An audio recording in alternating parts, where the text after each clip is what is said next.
Assalamualaikum warahmatullahi wabarakatuh. Kami di sini ingin mempresentasikan hasil diskusi kelompok kami tentang pengaruh kemajuan iptek terhadap Negara Kesatuan Republik Indonesia.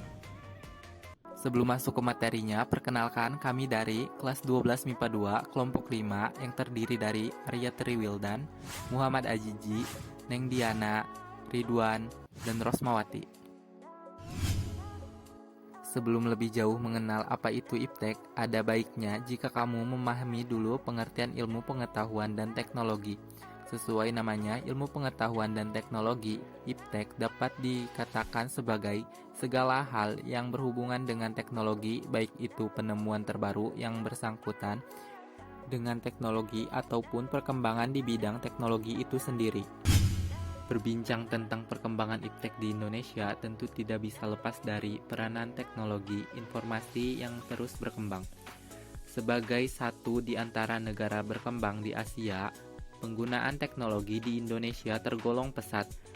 Berbagai usaha untuk memajukan kualitas iptek di Indonesia pun dilakukan. Beberapa produk buatan anak bangsa pun diakui dunia, misalnya teknologi konstruksi, sistem cakra ayam, jembatan sosro bahu, hingga teknologi jaringan 4G. Berikut adalah beberapa contoh perkembangan ilmu pengetahuan dan teknologi di Indonesia antara lain. Pertama, ada satelit. Satelit ini dibangun melalui sistem komunikasi yang dikendalikan Indonesia sejak tahun 1974 dan selesai pada tahun 1976. Sistem satelit Palapa ini memungkinkan Indonesia mengakses berbagai informasi melalui sinyal yang dipancarkan ke berbagai perangkat elektronik, seperti televisi, radio, telepon, dan sejenisnya. Yang kedua ada televisi. Perkembangan teknologi siaran televisi bermula dari ditemukannya alat teleskop elektronik oleh seorang mahasiswa dari Berlin yang bernama Paul Nikow yang menggunakan teleskop elektronik tersebut untuk mengirim gambar tanpa kabel dari satu tempat ke tempat lainnya pada tahun 1884. Di Indonesia, televisi diperkenalkan tahun 1962 dengan siaran televisi Republik Indonesia, yang kemudian mengalami perkembangan yang sangat signifikan dengan munculnya beberapa televisi swasta, yakni RCTI, SCTV, TPI, Antv, TV7, Global TV, dan masih banyak lagi yang lainnya. Selanjutnya ada telepon seluler, komputer dan internet, dan yang terakhir ada teknologi 4G.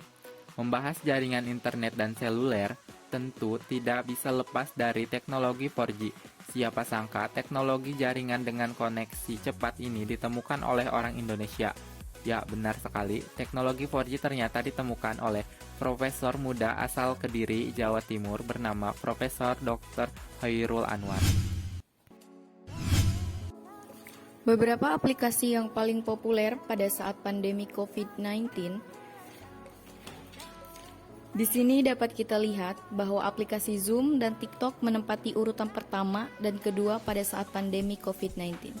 Melanda hal tersebut dikarenakan Zoom sering sekali digunakan untuk meeting perusahaan ataupun beberapa sekolahan juga menggunakannya untuk PJJ.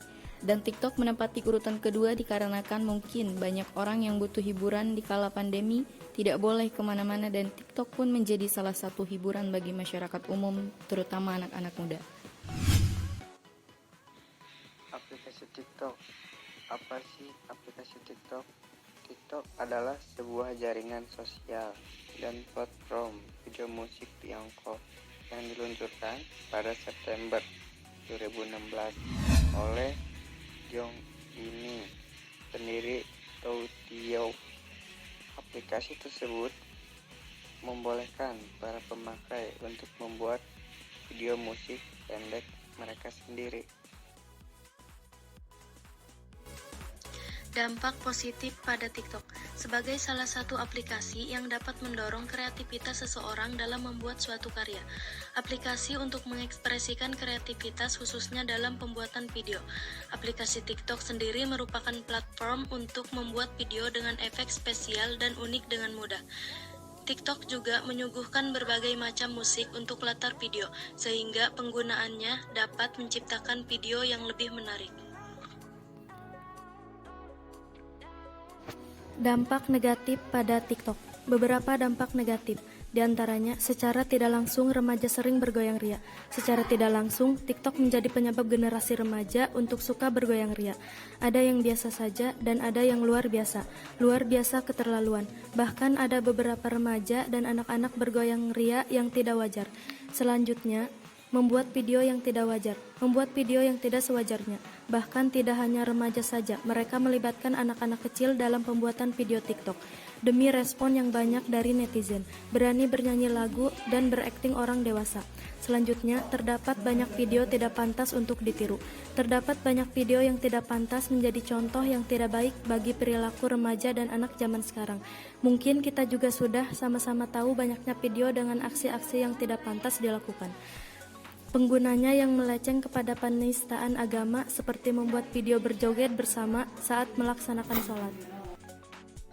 Menjadi sumber pekerjaan. Selepas dari dampak negatif tersebut, ternyata TikTok dapat menjadi ladang pekerjaan bagi para kreator atau bisa disebut influencer. Mereka dapat menerima endorsement dari berbagai perusahaan maupun rumah makan dengan cara mereka mempromosikan barang, dagangan atau makanan melalui video yang mereka buat.